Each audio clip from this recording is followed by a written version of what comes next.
শুনুন শুনুন, ক্লাস শুরু হলো। আজকের পাঠ গণিত, সবাই মনোযোগ দিয়ে শুনবেন। গুরুজি, একটু দেরি হয়ে গেল।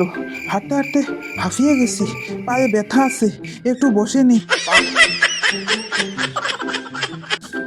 বসুন বসুন, কিন্তু পড়া দেরি করলে পরীক্ষায় কি করবেন?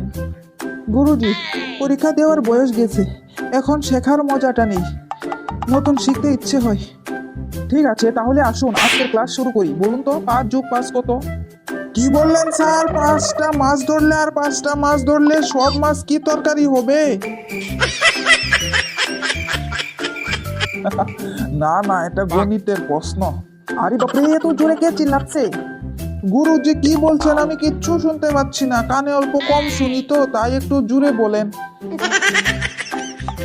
এখন সবাই খাতায় লিখবেন, আমি প্রতিদিন নিয়মিত পড়াশোনা করব।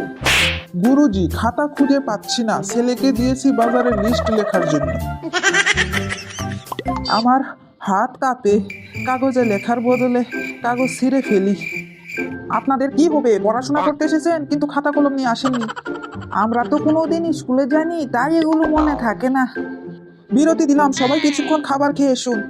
গুরুজি, আপনার কাছে কি একটু পান খাওয়ার অনুমতি পেতে পারি? আমি কিন্তু খেজুরের গুড় নিয়ে এসেছি, সবাইকে দেব। ক্লাসে এসব খাবার আনবেন না, আপনাদের পড়াশোনার প্রতি মনোযোগী হতে হবে। স্যার, আমাদের বয়সে পড়াশোনা তো কঠিন, খাওয়া দাওয়া ছাড়া কিভাবে শিখবো?